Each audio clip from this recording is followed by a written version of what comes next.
तो दोस्तों आप सब लोगों को पता ही होगा कि रशिया और यूक्रेन के लड़ाई में अमेरिका भी एक तरीके से इनडायरेक्टली इन्वॉल्व है और वहीं पे दूसरी तरफ अमेरिका का और एक फ्रंट साउथ चाइना सी में भी है, जहाँ पे कि अगर भविष्य में कभी चाइना और ताइवान के बीच में कोई लड़ाई होता है तो नो डाउट अमेरिका को यहाँ पे इन्वॉल्व होना पड़ेगा। और दोस्तों ऐसे सिचुएशन में अब अमेरिका के एक्सपर्टों की तरफ से एक ऐसा रिपोर्ट जारी किया गया जो कि अमेरिकी एयरफोर्स के लिए और अमेरिकी एस्टेब्लिशमेंट के लिए एक बहुत बड़ा चिंता का विषय हो सकता है। हाल ही में यूरेशियन टाइम्स के एक रिपोर्ट में अमेरिकी लॉ मेकर्स के हवाला देते हुए बताया गया है कि अगर इंडो पैसिफिक रीजन में भविष्य में चाइना के साथ कोई लड़ाई होता है और अमेरिका उस लड़ाई में इन्वॉल्व होता है तो अमेरिका को करीब करीब 90% तक अपने एयरक्राफ्ट को जमीन में ही खो देना पड़ेगा। मतलब अमेरिका के 90% एयरक्राफ्ट हवा में उड़ान भी नहीं भर पाएगा और शायद जमीन में मतलब बेसिस में रहते हुए ही नष्ट हो जाए। और दोस्तों अमेरिकी लॉ मेकर्स के तरफ से ये जो रिपोर्ट जारी किया गया है ये काफी कंसर्निंग है और खास करके इंडो पैसिफिक में स्थित अमेरिका के बेसिस के लिए ये रिपोर्ट जारी किया गया है। और दोस्तों ऐसा अगर होता है मतलब अमेरिका को अगर अपने 90% तक एयरक्राफ्टों को ग्राउंड में ही खोना पड़ता है तो 10% एयरक्राफ्टों के द्वारा अमेरिका इंडो पैसिफिक रीजन में किसी भी तरीके से हवाई डोमिनेंस हासिल नहीं कर पाएगा।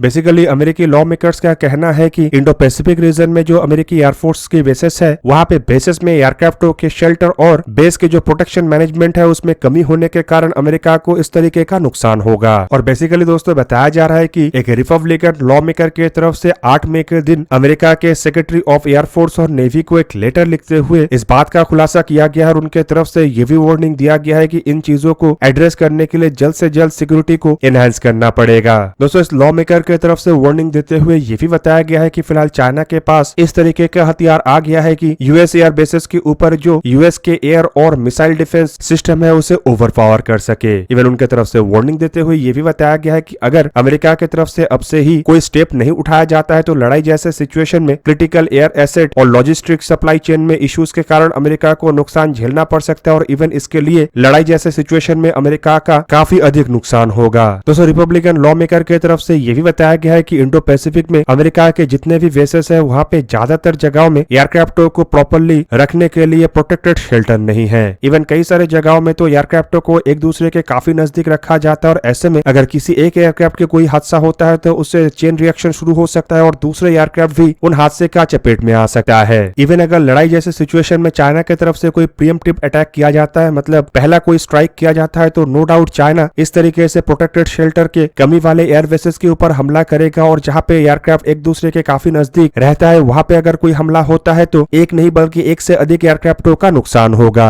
इवन उनके तरफ से अपने बयानों में इस बात का भी खुलासा किया गया है कि हाल ही में चाइना के द्वारा एक वॉर गेम को आयोजित किया गया था जो बेसिकली ताइवान के साथ लड़ाई को लेके है और ऐसे सिचुएशन में अगर अमेरिका के कोई हस्तक्षेप होता है और हस्तक्षेप होने का संभावना है तो अमेरिका के 90% जो एयरक्राफ्ट है वो तो जमीन में ही तबाह हो जाएगा, ना कि हवाई लड़ाई लड़ने में उन एयरक्राफ्टों का उपयोग अमेरिका कर सकेगा। इवन दोस्तों सोल्यूशन के रूप में अमेरिका के इस लॉ मेकर के तरफ से ये भी सजेस्ट किया गया है कि तुरंत ही अमेरिका को अपने बेसेस के प्रोटेक्शन के लिए एयर डिफेंस एसेटों का डिप्लॉयमेंट करना चाहिए और एयरक्राफ्टों के लिए शेल्टर बनाना चाहिए। हालांकि इसके लिए काफी बड़े मात्रा में इन्वेस्टमेंट करना पड़ेगा जिन कारणों की वजह से इन चीजों को जल्द से जल्द अंजाम देना शायद अमेरिका के लिए संभव ना हो पाए। और एयर डिफेंस एसेट के डिप्लॉयमेंट के अलावा अमेरिकी लॉ मेकर का ये भी मानना है कि यहाँ पे पैसिव डिफेंसेस को भी मजबूत करना पड़ेगा जिनमें एयरक्राफ्ट के शेल्टर बनाने से शुरू करके अंडरग्राउंड बंकर्स, संपूर्ण बेस में जल्द से जल्द ट्रूप्स डिप्लॉयमेंट के सुविधा के साथ साथ लॉजिस्टिक फैसिलिटी को एनहेंस करना और इवन एयर स्ट्रिप और एयर बेसेस के रिपेयर को भी एनहेंस करना शामिल है। इवन दोस्तों लॉ मेकर का ये भी मानना है कि अगर इस तरीके के पैसिव अरेंजमेंट को भी किया जाता है तब भी चाइना की तरफ से अगर कोई प्रीएम्प्टिव स्ट्राइक किया जाता है या फिर मिसाइल स्ट्राइक ऐसे बेसिस के ऊपर किया जाता है तो डैमेज को मिनिमाइज किया जा सकेगा और मिनिमाइज डैमेज के कंडीशन में अमेरिका फिर जो अपने रिटेलिएशन है उससे भरपूर तरीके से अंजाम दे सकेगा। अब दोस्तों यहाँ पे एक बड़ा सवाल यह है कि अगर शेल्टर्स को मजबूत भी किया जाता है और फोर्टिफाइड शेल्टर को भी बनाया जाता है तो क्या ये अमेरिका के एयरक्राफ्टों को चाइना के ऐसे मिसाइल के हमले से बचा सकेगा। बेसिकली देखा जाए तो पिछले कुछ सालों में कई सारे मामलों में ये प्रूफ हो चुका है कि अमेरिका और अमेरिकी एलाई देशों के जो हथियारों का डिप्लॉयमेंट है वो एक प्रॉपर वे में नहीं है और कई सारे जगहों में ऐसे एयरक्राफ्टों के डिप्लॉयमेंट के मामले में प्रॉपर शेल्टर भी नहीं है। इवन एयरक्राफ्ट तो दूर का बात एयरक्राफ्टों के अलावा हथियारों को भी रखने के लिए जो शेल्टर का आवश्यकता पड़ता है वो भी काफी कम मात्रा में प्रेजेंट है और इवन अमेरिका के लॉजिस्टिक्स में भी कई तरीके के इश्यूज है। और दोस्तों अमेरिका के जो फोर्टिफाइड शेल्टर्स है वो भी इस तरीके से नहीं है कि वो बैलिस्टिक मिसाइल के वार को झेल सके। अब दोस्तों यहाँ पे आप लोगों को बता दूं कि पिछले कुछ सालों में चाइना के तरफ से लड़ाई लड़ने के जो तरीका है उसे संपूर्ण रूप से बदल दिया गया है, जबकि अमेरिका अलग टाइप से अपने स्ट्रेटेजी को आगे बढ़ा रहा है। बेसिकली अमेरिका का जो फोकस है वो मिसाइल डिफेंस सिस्टम्स की तरफ है और इस क्षेत्र में अलग अलग बेसिस के प्रोटेक्शन के लिए अमेरिका के द्वारा जहां पे मिसाइल डिफेंस सिस्टम्स को बढ़ाया जा रहा है, तो वहीं पे चाइना के द्वारा केवल मात्र मिसाइल डिफेंस सिस्टम्स को ही इंक्रीज नहीं किया जा रहा है, बल्कि अपने एयरक्राफ्टों के प्रोटेक्शन के लिए पैसिव मेजर को भी लिया जा रहा है, जिनमें पिछले कुछ सालों के अंदर चाइना के द्वारा करीब करीब 400 के आसपास ऐसे प्रोटेक्टेड एयरक्राफ्टों के शेल्टर को निर्माण किया गया है। जबकि अगर देखा जाए तो अमेरिका के द्वारा इस दरमियान केवल मात्र 22 ही ऐसे शेल्टर का निर्माण किया गया है, और वो भी जापान और साउथ कोरिया में। मतलब अमेरिका के जो इंडो पैसिफिक में खुद के बेसेस है वहां पे किसी भी तरीके का ऐसे प्रोटेक्टेड शेल्टर को निर्माण नहीं किया गया है, बल्कि ये संपूर्ण जिम्मेदारी मिसाइल डिफेंस सिस्टम्स के ऊपर दिया गया है, जो कि अगर एक बार फेल होता है तो जमीन में स्थित जो हथियार है उसे काफी भारी भरकम नुकसान पहुंचेगा। अब दोस्तों इंडो पैसिफिक में अमेरिका के अगर पावर प्रोजेक्शन को देखा जाए तो ये बेसिकली दो बेसेस के ऊपर ही डिपेंड करता है, जिनमें नॉर्थ मरियाना आइलैंड में स्थित अमेरिकी एयरफोर्स के बेस और गुआम में स्थित अमेरिका के बेस। इवन आप लोगों को बता दूं कि अगर अमेरिका और चाइना के बीच में भविष्य में कभी कोई लड़ाई होता है तो चाइना की तरफ से सबसे पहले अमेरिका के गुआम बेस को ही अटैक किया जाएगा, क्योंकि यहाँ पे बड़े मात्रा में अमेरिका के सैनिक और अच्छे खासे नेवल और एयरक्राफ्टों के एसेट को भी डिप्लॉय किया हुआ है, और इवन यहाँ पे अमेरिका के बॉम्बर एयरक्राफ्ट तक तैनात रहता है। और कुछ इंटरनल रिपोर्टों के माध्यम से ये भी खुलासा किया गया है कि अमेरिका की ये जो प्रमुख दो बेसेस है यहाँ पे एयरक्राफ्टों के शेल्टर का कमी काफी अधिक है, और इवन कहा जा सकता है कि यहाँ पे लगभग ना के बराबर ही एयरक्राफ्ट शेल्टर है।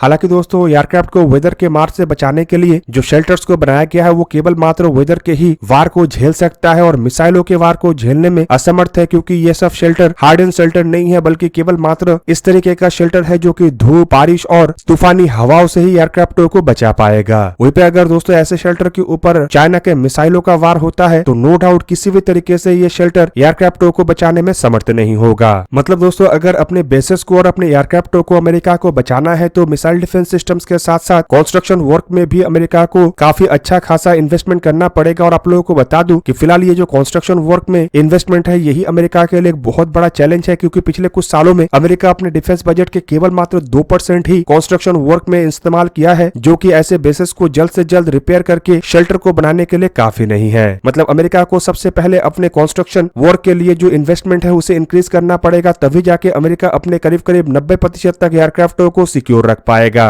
अब दोस्तों यहाँ पे आप लोगों के जानकारी के लिए बता दूं कि अगर भविष्य में इंडो पैसिफिक में अमेरिका और चाइना के बीच में कोई लड़ाई होता है तो नो डाउट यहाँ पे अमेरिका का जो ताकत है चाइना से काफी गुना अधिक है, और अमेरिका के एयरक्राफ्ट कैरियर और एयरक्राफ्टों का अगर एक बार डिप्लॉयमेंट हो जाता है तो उसके बाद चाइना का बच पाने का चांस जो है वो काफी कम होगा, और इसीलिए सबसे पहले चाइना ये प्रयास करेगा कि लड़ाई शुरू होने से पहले ही चाइना के द्वारा प्रीएम्प्टिव अटैक मतलब फर्स्ट स्ट्राइक को अंजाम दिया जाए और अमेरिका के जो हथियार है वो जमीन में रहने के दरमियान ही उसे तबाह कर दिया जाए। और दोस्तों इसी प्रयास में सबसे पहले बेसिस के ऊपर ही चाइना के द्वारा हमला किया जाएगा और नेवल बेसिस में तैनात जो एयरक्राफ्ट कैरियर और बड़े आकार के जहाज है उसके ऊपर हमला किया जाएगा। और दोस्तों एक बार अगर चाइना इस तरीके के हमले में सफल हो जाता है तो नो डाउट लड़ाई के सिचुएशन में अमेरिका को काफी मुश्किलों का सामना करना पड़ सकता है, और इवन इंडो पैसिफिक में चाइना अमेरिका के ऊपर हावी भी हो सकता है। पर अगर चाइना का इस तरीके का अटैक एक बार फेल हो जाता है तो नो डाउट अमेरिका के एयरक्राफ्ट हवा में एयरबोर्न होने के बाद चाइना के एयरक्राफ्टों का जगह इंडो पैसिफिक में नहीं रहेगा, और America no doubt Indo Pacific के जो एरियल क्षेत्र है उसके ऊपर डोमिनेंस हासिल करेगा। मतलब कुल मिला के अगर अमेरिका को आने वाले समय में चाइना के साथ लड़े जाने वाले लड़ाई में जीतना है तो सबसे पहले अपने जमीनी बंदोबस्त को ठीक करना पड़ेगा और एयरक्राफ्टों के पैसिव प्रोटेक्शन को इंक्रीज करना पड़ेगा, तभी जाके अमेरिका अपने 90% तक एयरक्राफ्टों को बचा पाएगा। और दोस्तों 90% एयरक्राफ्ट अगर लड़ाई में क्षतिग्रस्त हो जाता है तो आप समझ सकते होंगे कि इससे खाली मिलिट्री नहीं बल्कि संपूर्ण इंफ्रास्ट्रक्चर और इकोनॉमी के ऊपर कितना बड़ा असर पड़ सकता है। दोस्तों आप लोगों को क्या लगता है कि लड़ाई जैसे सिचुएशन में अगर चाइना की तरफ से पहला मिसाइल स्ट्राइक किया जाता है तो क्या चाइना अमेरिका के 90% एयरक्राफ्टों को जमीन में ही मार गिरा पाएगा या नहीं? कमेंट करके अपनी राय अवश्य दीजिए। दोस्तों आज के इस वीडियो को यही पे ही करते हैं समाप्त। किसी और एक दिन किसी और एक वीडियो में मिलेंगे, तब तक के लिए जय हिंद, वंदे मातरम।